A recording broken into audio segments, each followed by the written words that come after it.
Good morning, everyone. My name is Andrew Hall, but you may call me Dr. Kennard, and this is the Disappointed Cat Morning Show.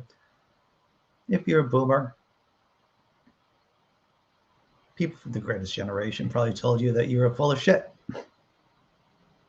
If you're part of Generation X, you had boomers tell you that you're full of shit. If you're a millennial, you probably had Generation X telling you that you're full of shit. And I'm not here to be an apologist to defend Generation Z or millennials because they're going to be pulling the same toxic crap that Xers and boomers are doing now, as in shitting on the earlier generation. Why am I talking about this? Why? It is because of this man here, Kid Rock, otherwise known as Old Man Who Yells at Cloud. We've seen a lot of older dudes who can't seem to wrap their minds around what's going on in contemporary society, whether you're talking about Dave Chappelle, Jerry Seinfeld, Kid Rock. They're all older gentlemen who just don't understand pronouns or don't understand genders, and they're not interested in finding out about them. And this is just another chapter of old dudes who either can't or refuse to understand how things are working. Links in the description to all the stories, ladies, gentlemen, and small furry animals from Alpha Centauri. Here we go. Kid Rock rails against snowflakes and offended millennials in new song, Don't Tell Me How to Live.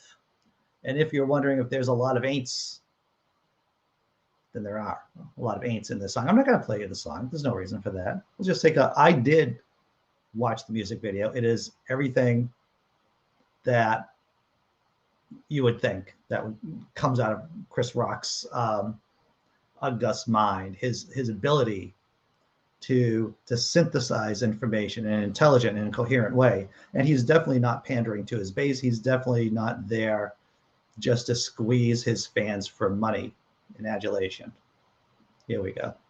Released on November 19th, the explicit new track, Don't Tell Me How to Live, sees the rapping rocker, real name Robert Ritchie, decrying political correctness, fake news and views, and offended millennials.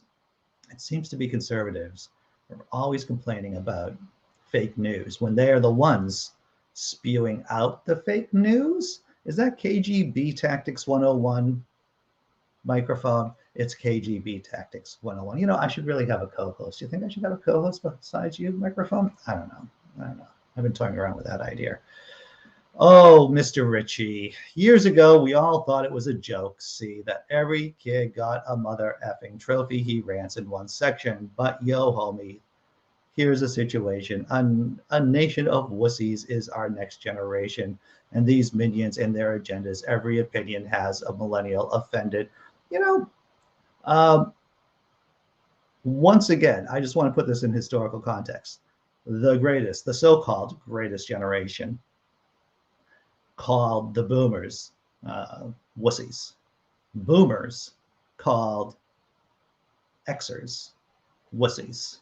Wussies are being labeled on millennials. And I cannot tell you how many times I've had to sit down and have this exact same conversation without microphone around to back me up, live in person. It's like, look, you know, older people just love shitting on younger people, and it's wrong. It shows the fact that a lot of times older people just can't wrap their minds around what's going on in the culture today. A White House guest, and this is, of course, Kid Rock, under former President Donald J. Trump, the Detroit rocker has made headlines for his political views and controversies, including allegations of racism and homophobia. In recent years, he's been especially vocal against pandemic mandates, prompting the temporary closure of his Nashville bar and steakhouse last year. And it seems the artwork for Don't Tell Me How to Live, which shows the state of liberty with a face mask. And you're wondering, hey, I want to have an image. I want to see the Statue of Liberty with a face mask. You know, Oh, featuring Monster Truck, of course. He has someone named Monster Truck working on this song with him. Don't tell me how to live. You know, to tell you the truth, having the Statue of Liberty with a mask on, I don't think that's insulting to most people with a college education. Or at least, you know what I'm saying? I think Kid Rock works for a certain demographic. The Trump supporters, the people who never completed high school, I think that's his base, everyone. I think that's his base, and it shows. And you know, I do want to start out a new segment in today's in the show, and I want to start shows or talk about who I want to dedicate each and every episode. So this episode is dedicated to this gentleman here, Stoned Prepper. This is from a comment about Kyle Rittenhouse, and you can tell that Mr. Prepper has no arguments against what I said about Kyle Rittenhouse the other day. So he cleverly puts down, only lie I see here is you saying you have a girlfriend, and my reply is, hey, your mom says to cut it out and do your homework. Yes, Stone Prepper, I'm dedicating this show to you because you have such clever comments.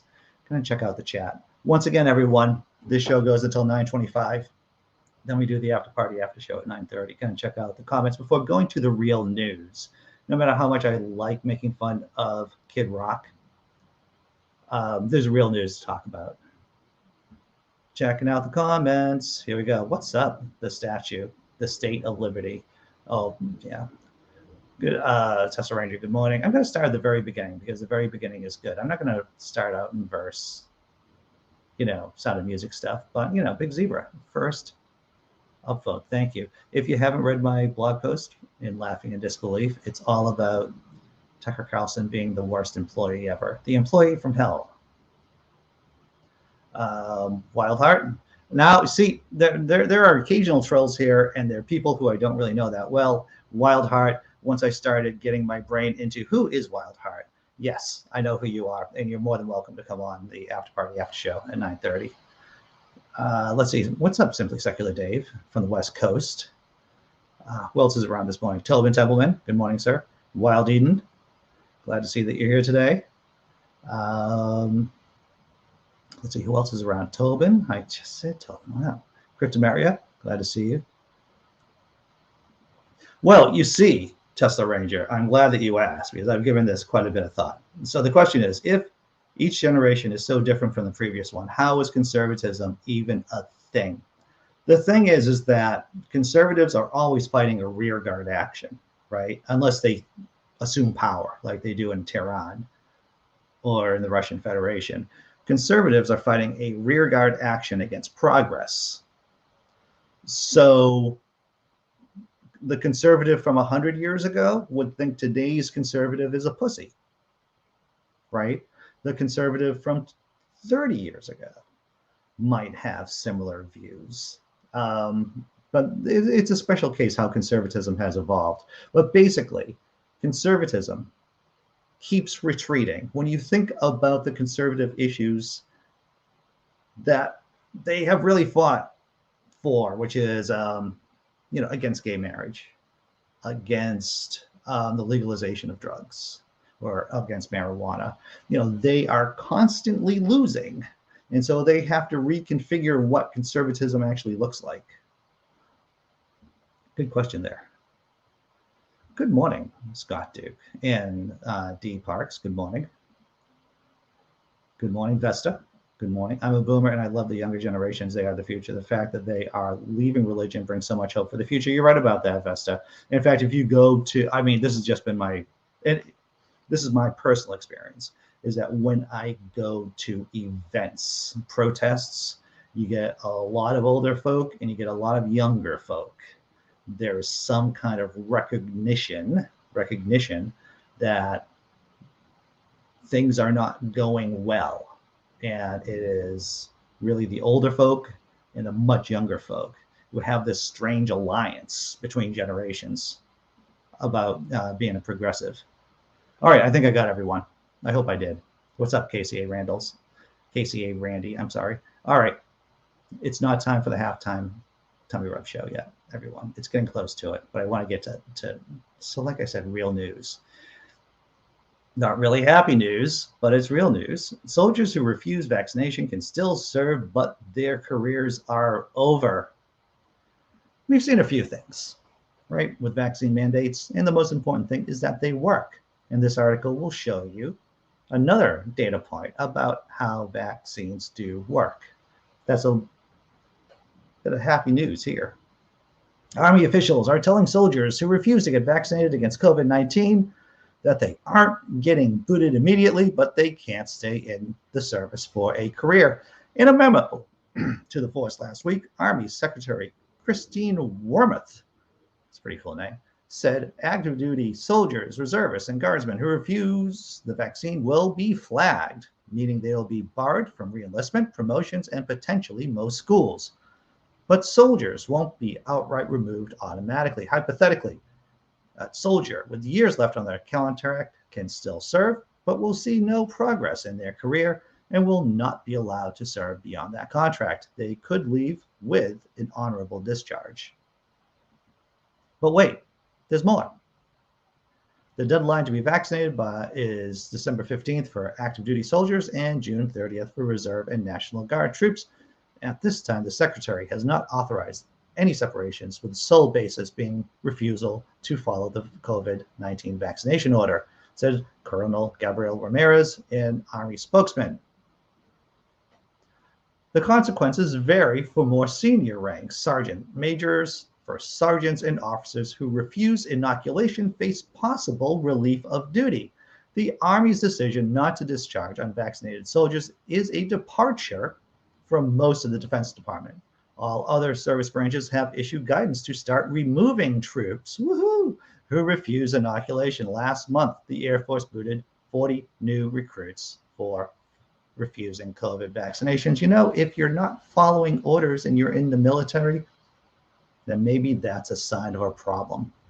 I'm not a big military gung-ho person, but you would think that you would want people who are serving in the military to follow orders, up until the point, of course, that it's, you know, an illegal order. But we're not going to get into human rights right now, right? Because that's a whole nother digression. We talk about the illegality of following an illegal order, but this is a legal order. It is a moral order. It is a correct order to get yourself vaccinated. There is little evidence of widespread anti-vaccine sentiment in the military as of last week. Here's the good news, everyone, in case you're just tuning in. 92% of active duty soldiers are fully vaccinated, far outpacing the general U.S. population, which is at 59%, according to the data from the CDC. At the annual Association of the United States Army Conference last month, Sergeant Major of the Army Michael Grinston, the force's top enlisted leader, urged soldiers to get vaccinated, likening shots to body armor. That only makes sense. Congratulations, U.S. military. I don't really say that too often. Congratulations, U.S. military. But 92% vaccination rate, not too shoddy, not too shabby. Because what is it? Mandates work. It doesn't matter what Kid Rock says. Mandates actually work. All right, everyone. Halftime tummy rub show. You want to see some cats? You want to see a cat? You want to breathe a little easier, put a smile on your face? That's what we're here for. Check it out. I truly believe water can solve all our problems. Yes, definitely. You want to lose weight? Drink water. Exactly. You want to have clear skin? Drink water. Yes! Are you really tired of someone? Drown them. Oh my God!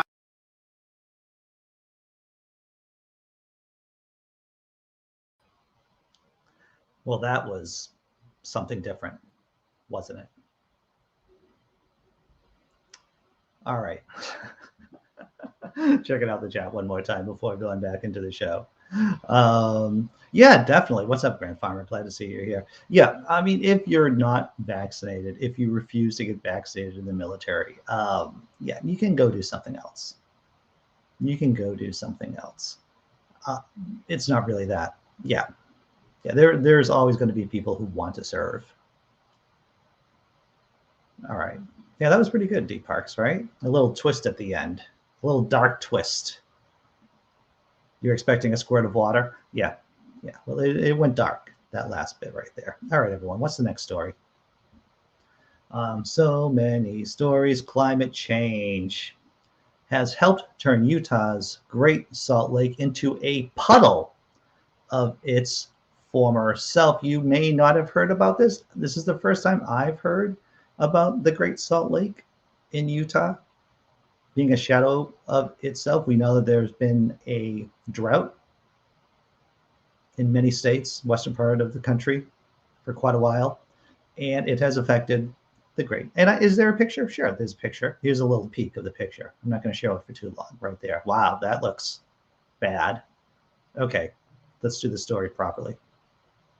Climate change is taking a toll on Utah's Great Salt Lake, rendering it a puddle of its former self, according to a new report published in the Salt Lake Tribune. Despite being depicted on most maps in its former glory, the lake has shrunk dramatically and now holds only half as much as its historic average, the paper reported. Utah is one of the several western states experiencing extreme drought conditions that researchers have linked to climate change, and in July, the lake's water level hit a new low. In the West, water issues have long been part of the political landscape, and in September, Representative Blake Moore and Senator Mitt Romney, both Utah Republicans, introduced legislation to spend $25 million to monitor the water system that feeds the Great Salt Lake.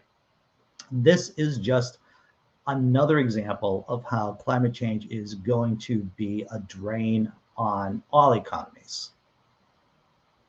Every single economy it's going to negatively affect, because you're going to have to start paying for things like more dams, about monitoring water flows into the Great Salt Lake. That's an example. Climate change is a major driver behind the rate at which the Great Salt Lake is disappearing, but human diversion of tributaries that empty into it has also affected its water level. The result, according to the Salt Lake Tribune, is that more shoreline is now being exposed, threatening the brine shrimp that live in what remains of the lake and birds that rely on them for food. It looks like some kind of other world. It looks like, it wouldn't be like second Earth, but maybe crap Earth, if you're going to go travel hundreds of light years away and land on a, what is it, planet like an Earth-like planet, and it's like, wow, something went wrong here. Something went wrong. It's a cascading sequence of events that scientists have long warned about. As we change the climate, we have learned over the last many decades that we are also going to fundamentally change how much water we get and where we get it, the intensity of storms, rainfall patterns, the severity of droughts and floods, the demand for water from crops and from our natural vegetation. Climate scientist Peter Gleck told Yahoo News in a recent Climate Crisis podcast. It isn't going to get any better soon. Is it going to get worse? Is it going to get a lot worse? How much? That much worse, huh? So there we go, everyone. What have we talked about today? We've talked about this guy, Kid Rock, yelling at clouds, yelling at millennials. Piling on, I believe, is the term people use. We talked about the military actually having a 92% vaccination rate within the military, letting some people go. And we talked about climate change. Boo. Is that all I have? That's all I have today. It's going to be a quick show, I guess, huh? Going to check out the chat and see how everyone's doing. Hitting the wrong button. Checking out the chat. You like your humor dark? So do I. I like my humor dark. So everyone, once again, there's no ads on the show. Thanks, YouTube members. Thanks, patrons. Thanks for those of you who have thrown me a couple of shekels in the past. It is greatly appreciated. Let's do something funny.